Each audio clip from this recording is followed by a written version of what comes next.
Quando fizerem o bem, tenham o cuidado para que seu gesto não vire peça de teatro. Pode até ser um bom espetáculo, mas Deus não vai aplaudir. Quando for ajudar alguém, não chame atenção para você mesmo. Você já viu gente assim em ação? Tenho certeza.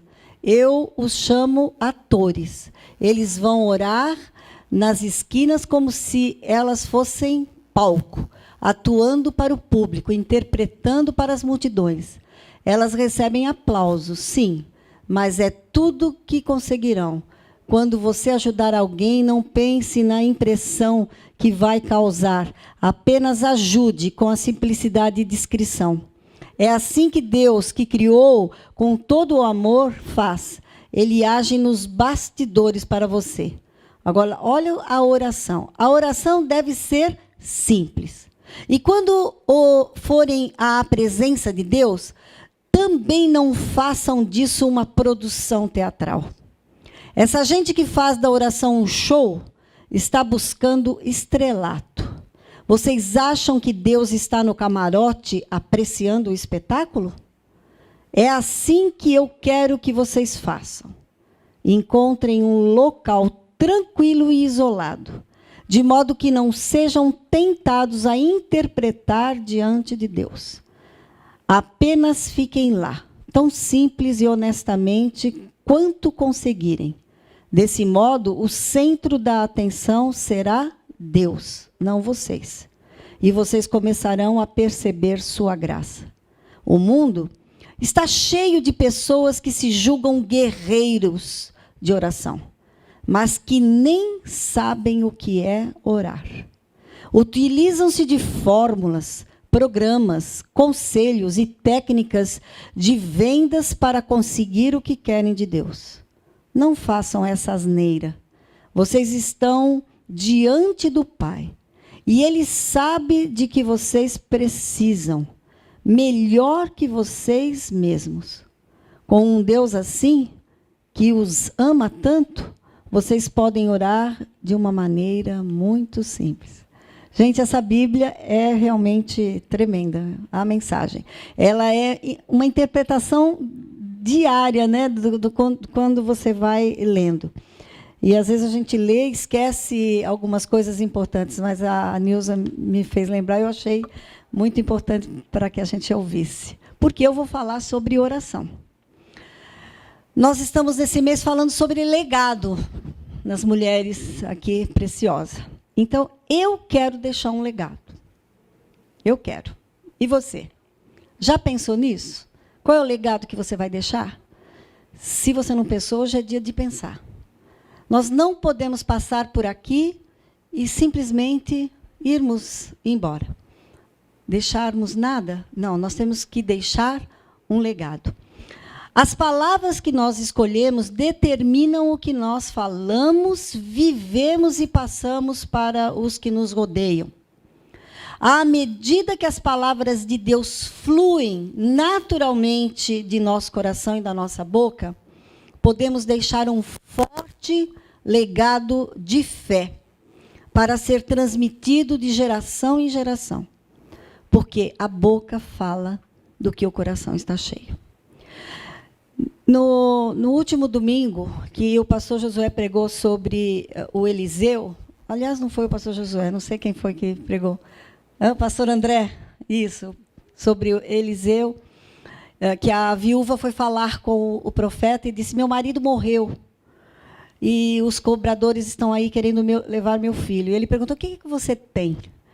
E ela falou, não tenho nada, a não ser uma botija com azeite.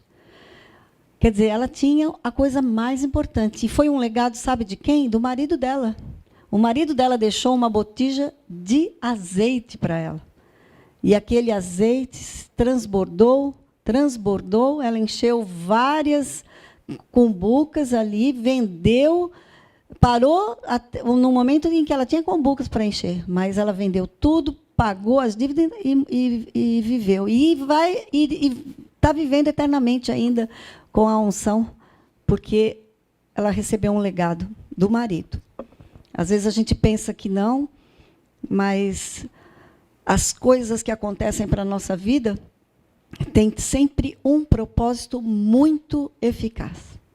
Mas falar de oração é algo que faz com que a gente pense muito, porque a palavra de Deus é assim: ninguém sabe orar como convém. Mas o Espírito Santo, que intercede por nós com gemidos inexprimíveis, faz com que a nossa oração chegue a Deus, através do Espírito Santo, né? No nome de Jesus, de uma maneira que Ele sabe que nós precisamos. Então, quando nós estamos orando a Deus, nós estamos pedindo algo para Ele.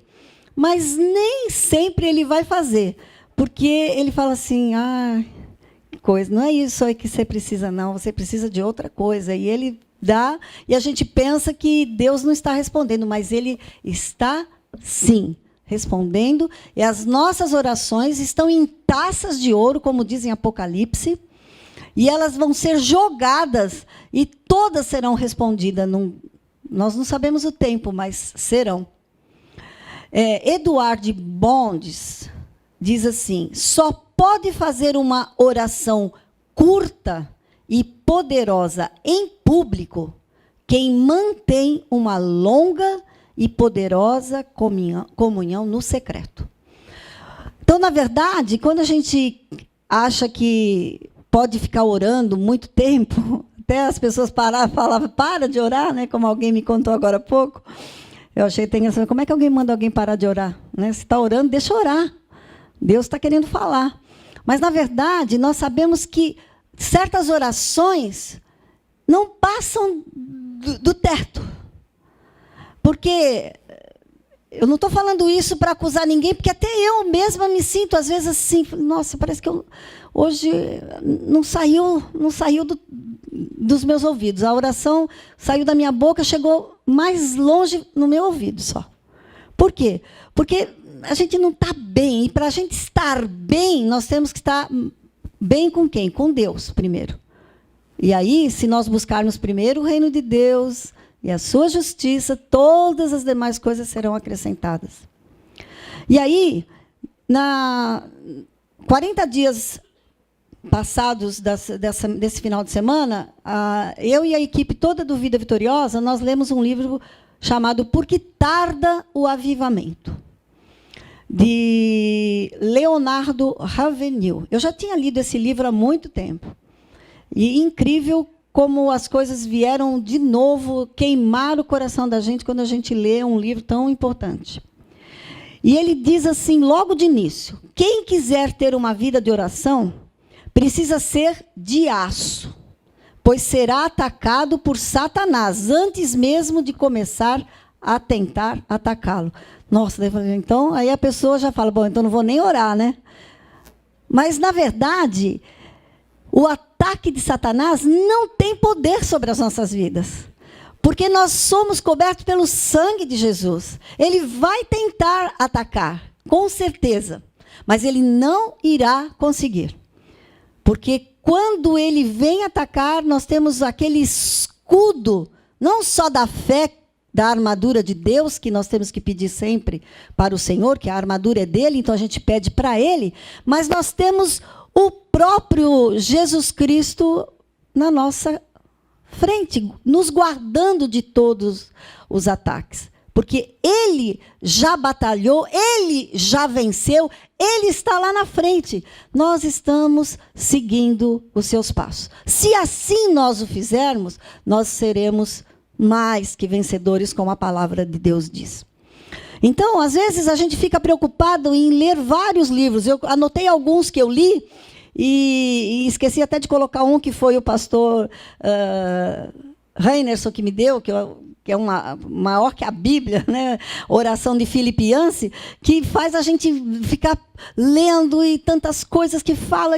E aí, fora esse, eu li O Poder através da Oração, A Necessidade da Oração, A Mulher que Ora, Propósito da Oração, Fundamentos da Oração. Um outro livrinho que eu costumo sempre indicar, porque realmente foi bênção na minha vida, é Como Desenvolver uma Vida Poderosa de Oração, de Gregory Frizel. A gente costuma falar muito desse livro no Vida Vitoriosa. Todos esses livros são bons, mas orar é questão de treinamento. Não adianta eu falar de exercício físico para você explicando se você não fizer. É a mesma coisa a oração. Se eu falar de oração para você, dar alguns passos para você fazer uma boa oração, saber que você tem que estar no seu secreto com Deus, mas você não fizer, é a mesma coisa que nada. Se eu falar de comida e você está com fome e eu começo a falar de comida para você, não vai matar a sua fome. Você só vai matar a fome se você comer. Tá certo? Conhecimento. Não adianta eu falar para você sobre conhecimento, ficar falando um monte de coisa. Se você não estudar, você não vai adquirir o conhecimento. Então, a oração é desta maneira, né? Nós temos que ler sobre oração, sim, mas, em primeiro lugar, é a Bíblia, porque ali na Bíblia tem todo tipo de oração que você possa imaginar.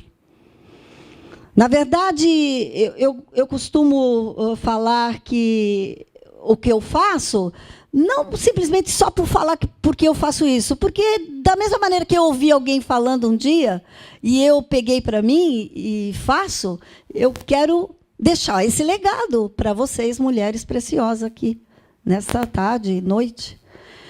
Eu escrevo, por quê? Se às vezes eu começo a orar e eu estou com sono, se a gente só ficar pensando na oração, daqui a pouco a gente está dormindo. Eu oro de pé, andando para lá e para cá na casa, para que eu não fique com sono. Porque o inimigo das nossas almas vai colocar todo o empecilho para nós. Vai fazer a gente lembrar que você tem que fazer um monte de coisa, vai lembrar que você tem no celular um monte de recadinhos, no WhatsApp, no Facebook, no Instagram, e você precisa ver e você precisa responder. Então, eu tenho também alguns cadernos. Por quê? Eu gosto de escrever uma oração para o Senhor.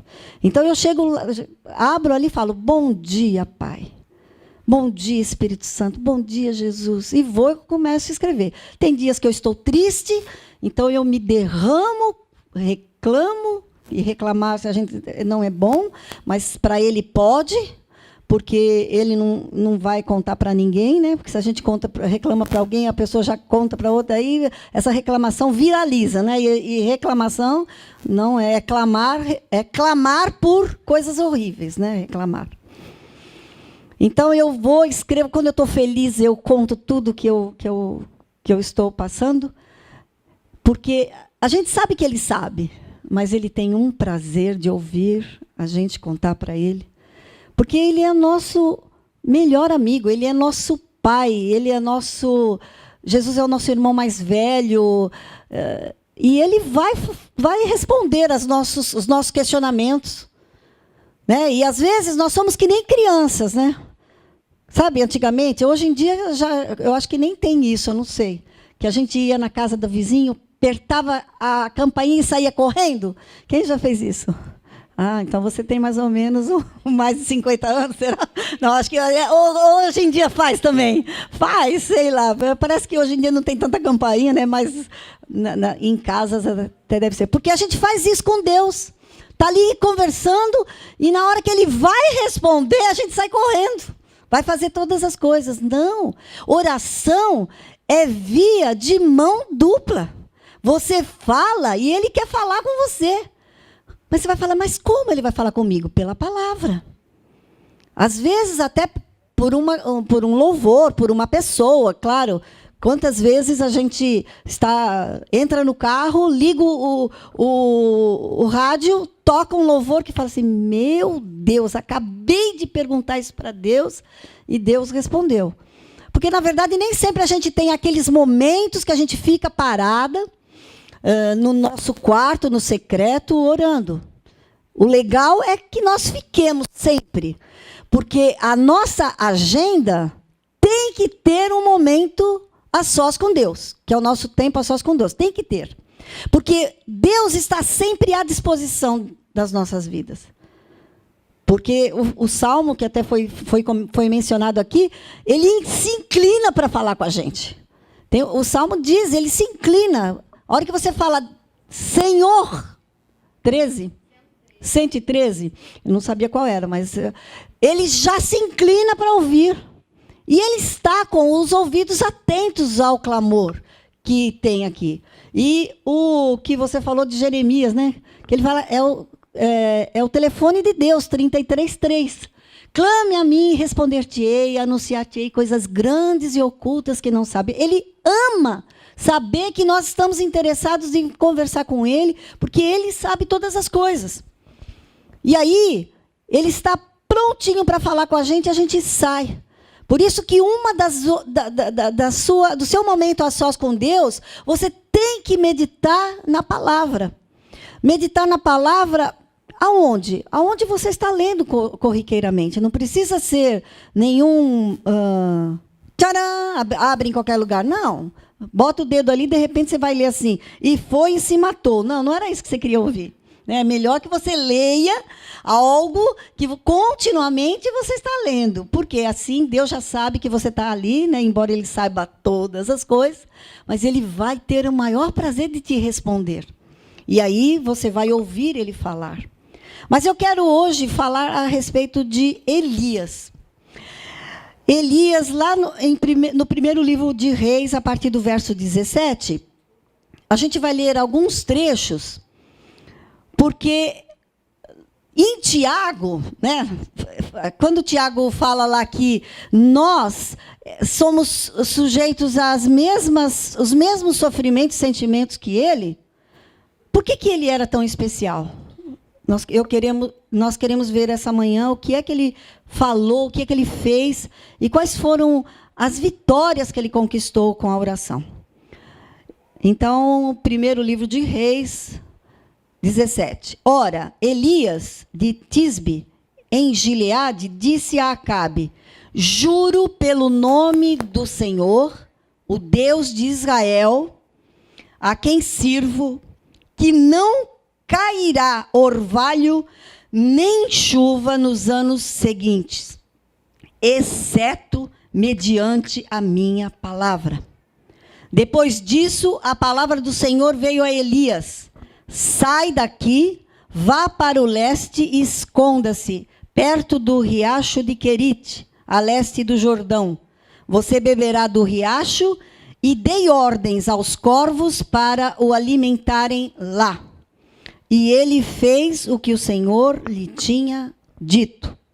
Foi para o riacho de Querite, a leste do Jordão, e ficou lá. Os corvos lhe traziam pão e carne, de manhã e à tarde, e ele bebia a água do riacho. Uma frase muito importante está nesse verso 5. E ele fez o que o Senhor lhe tinha dito. Só a obediência a Deus é que pode nos trazer todas as outras bênçãos. Quando nós obedecemos a Deus, nós somos...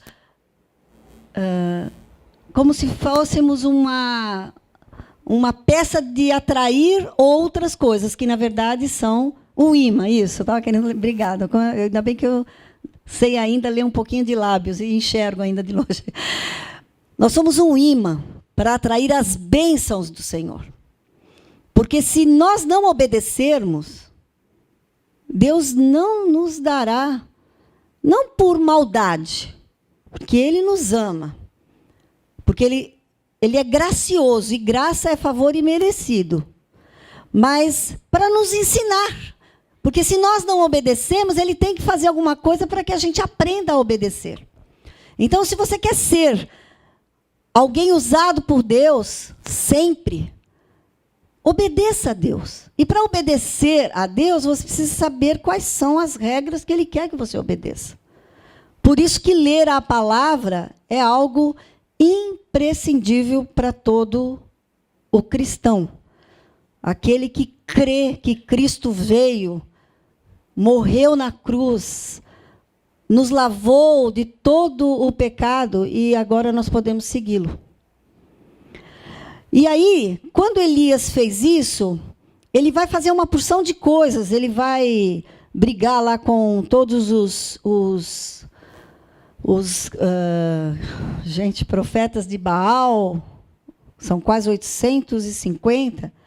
E quando ele vai provar para todos quem é Deus, ele ainda faz uma coisa mais extraordinária ainda. Ele faz algo bem forte. Ele prepara algo com água, numa época que estava com falta de água. Ele manda trazer uma vez, 2 vezes, 3 vezes jarros de água a ponto de cair, molhar tudo, encher aquele corredor que estava em volta do local que iriam fazer a oferenda. E mesmo assim, Deus, que adora o impossível, vem com fogo, lambe tudo, as ofertas, a água, tudo ele lambe. Por quê? Porque o poder está no Deus que nós servimos. E Elias sabia disso. Ele sabia que nada vinha dele. Ele sabia que Deus podia todas as coisas. Por isso que ele foi com tanta intrepidez em cima de todos os profetas e o povo de Israel que estava desobedecendo. Deus sempre procura homens para se colocar na brecha. Se nós estamos precisando ouvir Deus, é porque nós estamos precisando orar a Deus. Porque se nós queremos falar algo relevante para as pessoas, de nós não sai nada. Nós temos que falar a palavra de Deus. E Elias profetizou coisas que ele sabia que Deus ia fazer. Ele tinha uma conexão com Deus muito grande. Eu sei que Elias, algumas coisas assim, que nesse livro, Por que tarda o avivamento, eu fui tirando de Elias, diz assim, que Elias foi um parceiro de Deus, mas as lágrimas que ele derramou e a agonia da alma que suportou fez com que os gemidos que ele espremeu de si mesmo resultaram em todos os relatos sobre ele na Bíblia. Porque se ele não tivesse feito isso, não apareceria nada para nós lermos. Mas ele fez algo relevante. Não só ele, é claro, nós temos muitos relatos. Eu vou falar de algumas mulheres. Até porque eu vou falar das mulheres da Bíblia, embora hoje em dia, né, de uns tempos para cá, nós temos tantas pessoas, e estou olhando para uma multidão de mulheres que estarão ali também. Porque nós não sabemos o que a nossa geração, lá na frente, vai falar de cada uma de nós. Mas nós queremos profetizar que serão palavras de poder, de algo que nós fizemos e marcou as nossas filhas, os nossos filhos. Agora eu tenho neta, então eu tenho que profetizar na vida dela e em todas as minhas filhas espirituais, as líderes que trabalham comigo. Por quê? Se nós queremos que alguém faça alguma coisa, nós também temos que fazer primeiro. Não adianta você só falar, porque as palavras, elas movem, mas os exemplos, eles arrastam. Então, você tem que dar o exemplo de quando você está fazendo algo. Eu sei que, às vezes, a gente fala alguma coisa, dá a impressão de que está querendo... Nossa, por que está... Será que está acabando aqui a bateria? Uma das minhas filhas que está lá atrás, a Ilana,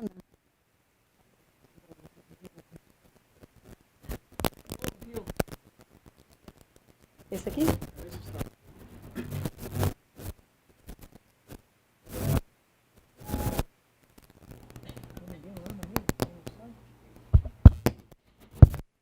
Opa, voltou. Morreu, mas renasceu, reviveu. Ela disse o seguinte, quando eu comecei a falar sobre leitura, né, ela ficou tão empolgada sobre a leitura da palavra, que ela leu em quanto tempo? 40 dias, né? Em 40 dias ela leu a Bíblia. Eu falei, meu Deus, quer dizer, eu fiquei muito feliz, porque ela já tinha lido muita coisa da Bíblia, sim, mas nunca tinha se comprometido de pegar e ler de Gênesis a Apocalipse. E eu fiz isso. Gente, que coisa. Melhor tentar ligar um sem fio, ou um com fio. Fazia pouco tempo que eu já contei isso aqui algumas vezes, pouco tempo de convertida, eu fui a um congresso da Donep.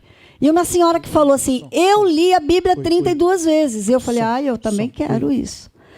Quer dizer, eu fiz 20 anos de convertida, eu já li a Bíblia 20 vezes. Estou indo para a 21ª, porque esse ano eu quero ler 2 vezes, nesse mesmo ano. Oi. Ele tem que segurar o fio, né? Alô, isso, alô? Tá tudo bem? Agora está estranho para mim, mas tudo bem. Então, não, tá bom, já tá bom. Não mexe mais nada, não. E aí, eu sei que esse tipo de coisa aquece o nosso coração. Então, se eu vejo alguém olhando para mim falando que vai fazer também, eu fico feliz. E aí ela disse assim para mim outro dia, que esses livros que eu escrevo oração, ela quer que eu deixe de herança para ela poder ler esses livros de oração. Mas sabe o importante de escrever oração? Porque Deus não esquece, né? A gente sabe. Ele diz que está tudo lá, mas a gente esquece. E, às vezes, eu volto a ler as orações que eu escrevi e eu falei, meu Deus, quanta coisa já aconteceu. E aí dá assim, aquela vontade de fazer o quê? De agradecer. Porque se eu não leio e não lembro nem percebo o que aconteceu, a gente não vai fazer isso. Mas se a gente lê, Senhor, isso aqui já aconteceu, obrigado. Mas a gente fica só preocupada com aquilo que não aconteceu, não é? Mas isso não aconteceu ainda. Não, nós temos que saber que Deus faz tudo na hora certa, no momento certo, porque Ele sabe o que nós precisamos e Ele sabe que nós temos um tempo para receber algumas coisas. E aí, nós sabemos que todas as coisas cooperam para o bem daqueles que amam a Deus. E nós amamos a Deus. Quem ama a Deus aqui? Levanta a mão. Então, você que está esperando uma resposta de Deus, de algo, fique sabendo que Ele sabe o momento certo. Ele está preparando você para poder receber. Porque, senão, às vezes, a gente recebe e não sabe guardar, cuidar. Então, Elias foi um homem que fez todos esses maravilhosos milagres. Ele foi lá na viúva de Serepta, e aí ele ordenou que ele recebeu a comida que foi ordenado por Deus. Quer dizer, ele foi fazendo tudo que Deus foi mandando. Ele era obediente e recebeu tudo. Na verdade, ele recebeu muitas coisas, fez muitos milagres, e o legado que ele deixou para Eliseu foi maior, porque Eliseu quis o dobro dele. Olha que bênção. Então, quando a gente está profetizando na vida de alguém, Deus ainda tem esse poder de fazer com que o que eu fiz até aqui, eu posso passar para alguém, esse alguém receber e fazer o dobro. E assim vai acontecendo. Já pensou que coisa maravilhosa? Você pega de mim, depois você tem uma outra discípula que você passa o dobro do que você recebeu. E assim vai. É por isso que nós recebemos o Evangelho até hoje, porque quem foi recebendo foi passando, foi cada vez maior as bênçãos e foi chegando até nós. O legado que Deus tem para cada um de nós está escrito já. O que a gente precisa saber é procurar entender o que Deus quer que nós façamos. Todos nós temos um chamado para fazer algo. Se você está nessa igreja ou na igreja que você estiver, você foi chamado para fazer alguma coisa ali. Se você fizer, naquele grande dia, Ele vai falar para você, vinde bendito do meu Pai, para o reino que está preparado para você. Ele vai colocar mais coisas ainda para você fazer lá no céu. Porque não pense que nós vamos lá no céu ficar sem fazer nada, mas nós não vamos nos cansar lá, né? Aqui a gente até se cansa, mas lá não. Agora, se você foi colocada num lugar e ficar paradinha, não fazer nada, você está fazendo o quê? Enterrando o seu talento. E aí, quando ele vier, ele vai falar assim, tira esse talento dele e ainda dá para aquele que tinha 10. Por quê? Porque ele deixa com a gente uma missão para fazer. Todos nós precisamos. Então, quando você não pensou ainda no legado, eu convido essa noite, essa tarde e noite aqui, que já é quase noite, né? A fazê-lo. Por quê? Porque Deus espera isso de você. Aí, falando de oração, eu peguei, inclusive nesse livro também. Olha a diferença de quem se prepara e de quem não se prepara. Uma árvore sequoia, eu já tinha ouvido falar que elas são muito antigas, né? Milenares. Mas olha o que acontece com ela. Uma árvore sequoia pode chegar até 100 metros de altura e pode pesar até 1 milhão de quilos. Viver por mais de 3.000 anos. Lá em Israel tem árvores da época de Jesus. Mas isso só se dá porque ela tem 5 metros de profundidade de raiz, numa extensão de 4 metros quadrados. Já pensou? Se nós temos que pedir para Deus que temos que ser sequoias, no quê? Na oração. Ninguém vai falar nada se não tiver enraizado profundamente com Deus. E nós precisamos fazer isso sempre. Quem é sequoia aqui? Pode levantar a mão, porque aqui agora eu profetizo que todos serão. Vocês terão uma raiz tão forte, por quê? Porque vocês vão buscar. E nós só podemos fazer orações pequenas se grandes forem as orações que nós tivermos no íntimo com o Senhor. Hoje, nós somos uma geração de micro-ondas. Porque a gente quer tudo para ontem, não é nem para agora, né? A gente quer tudo para ontem. Então, quando nós estamos querendo algo de Deus, a gente está querendo que Ele faça imediatamente. Mas as coisas de Deus não são assim. Não são hollywoodianas, não são pirim-pim-pim com a varinha de condão. Ele te dá uma semente, coloca no seu coração. Ela tem que morrer.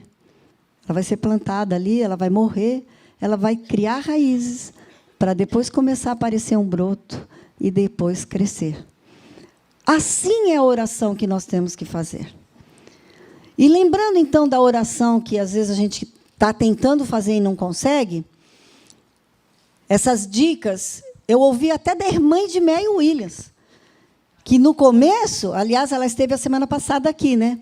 No começo, ela ficava de pé, literalmente. Deus chamava ela para orar de madrugada e ela, claro, como todo mundo, né, o corpo tem sono. O que ela fazia? Ela pegava a Bíblia e ficava lendo, andando para lá e para cá.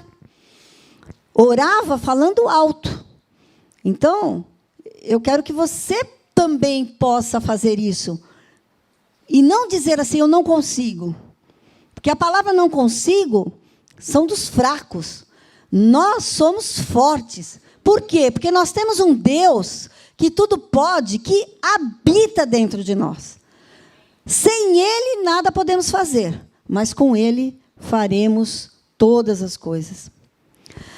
A oração, eu copiei várias frases desse livro.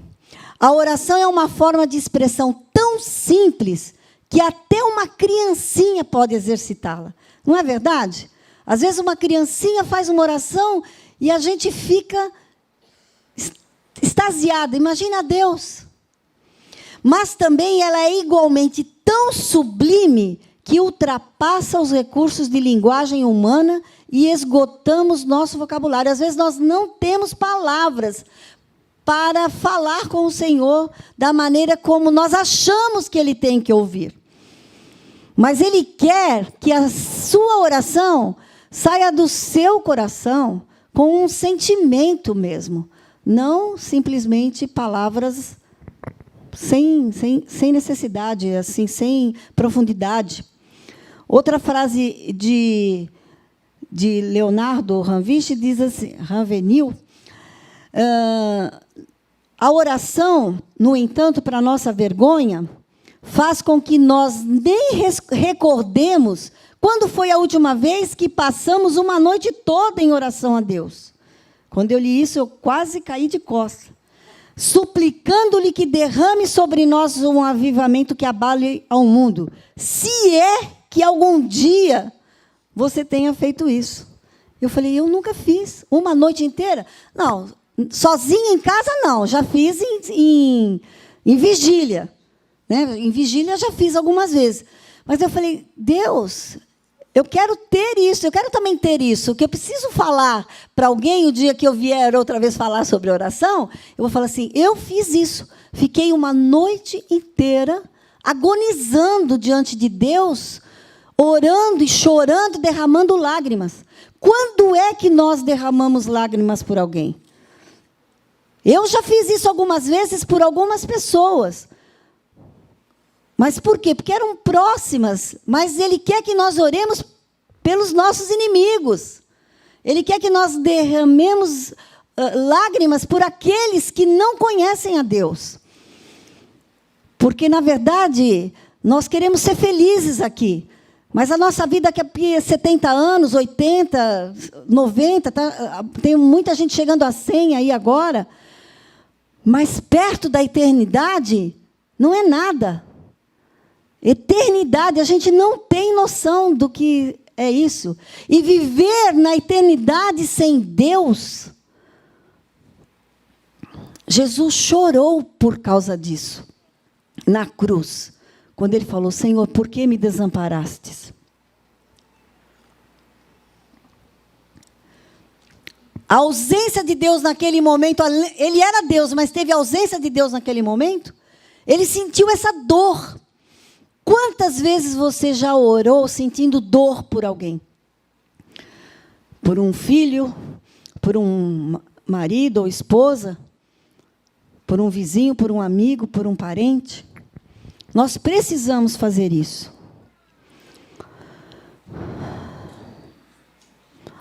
Nós não temos que ter preocupação da idade que nós temos, se somos jovens demais. Que às vezes a gente ouve isso, eu sou jovem demais, ou velha demais, pobre demais, rico demais, alguma coisa, dar alguma desculpa. Porque, na verdade, não é você que faz nada, é tudo Deus que faz. Ele quer simplesmente que você obedeça, para ser um canal do fluir dele aqui na terra. Porque Ele tem poder para fazer o que Ele quiser. Mas Ele deixou para nós esse privilégio de fazer junto com Ele. Por isso, Ele tem nos chamado tanto. Outra frase linda lá. Se nós desagradarmos a Deus, não importa a quem vamos agradar. Se agradarmos a Deus, não importa quem estamos desagradando. Porque, às vezes, a gente se inibe de falar para alguém algo. Já presenciei isso várias vezes. A gente está conversando sobre coisas de Deus, alguém chega, muda de assunto. Não. Aí é que a gente tem que falar mais. Lembra da mulher do fluxo de sangue? Ela ouviu falar. Não foi ninguém lá que foi lá evangelizá-la, não. Ela ouviu alguém falar de Jesus. Ela disse, acho que eu vou lá. Que se eu somente tocar nas vestes, eu serei curada. Então, às vezes, você está conversando com alguém a respeito das coisas de Deus, fale alto mesmo. Porque alguém do lado pode estar ali para receber.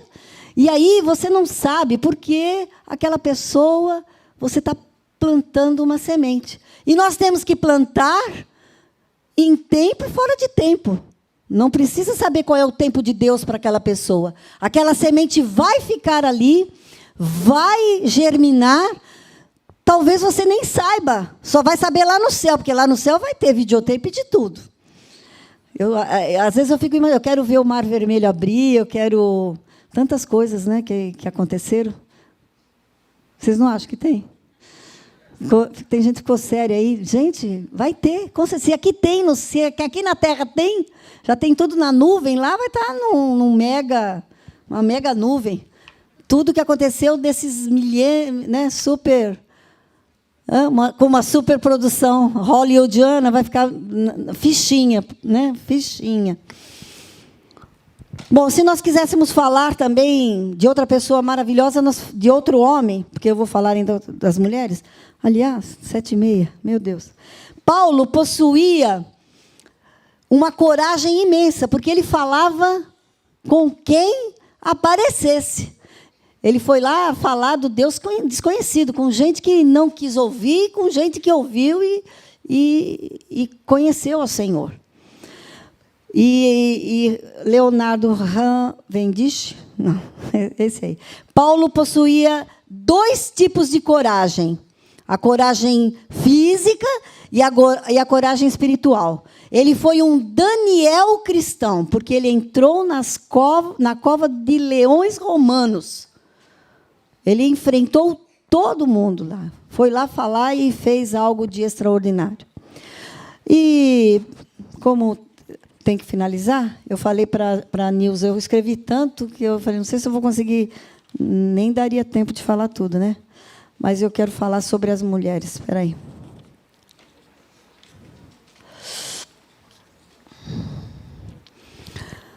Foram algumas mulheres estéreis da Bíblia que geraram os homens mais nobres das Escrituras. Exemplo, Sara, que foi estéril até a idade de 90 anos e gerou Isaque. Raquel, em resposta ao seu clamor, dá-me filho, senão morro, gerou José, que foi libertador da nação. A esposa de Manoá gerou Sansão, outro libertador. Ana, de alma abatida, chorou no santuário, fez uma promessa a Deus, perseverou em oração, ignorou a zombaria de Eli, derramou a alma perante Deus e foi atendida. Gerou Samuel, que se tornou o maior profeta de Israel. Ruth, que além de estéril e viúva, encontrou misericórdia diante do Senhor e gerou a Obed, que gerou a Jessé, que por sua vez foi pai de Davi, de cuja linhagem veio o nosso Salvador. Isabel, que era já bastante idosa, gerou João Batista, a respeito de quem Jesus afirmou que não havia profeta maior que ele dentre os nascidos de mulher.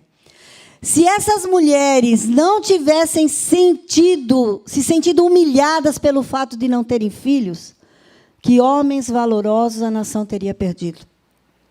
Se você hoje aqui está se sentindo estéril, você não tem filhos espirituais, ou ainda filhos carnais, eu quero hoje orar pelos ventres, não só das mulheres.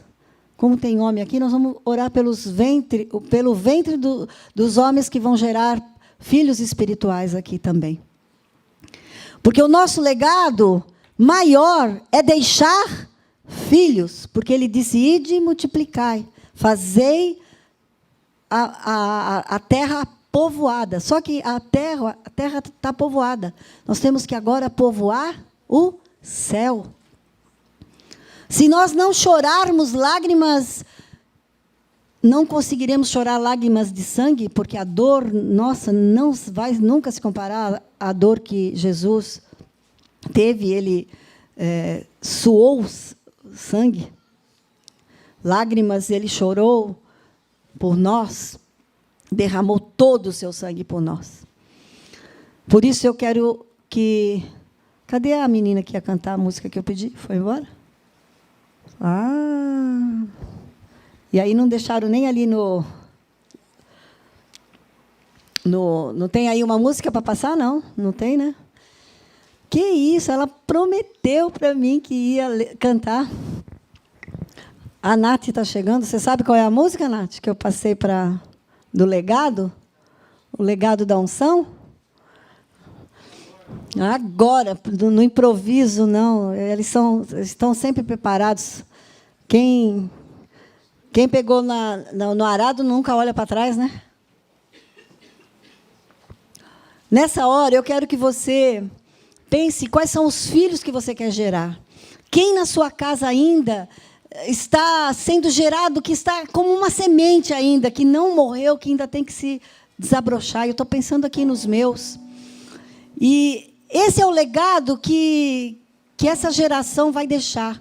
Um legado de mulheres frutíferas, que vão deixar filhos frutíferos, discípulos frutíferos.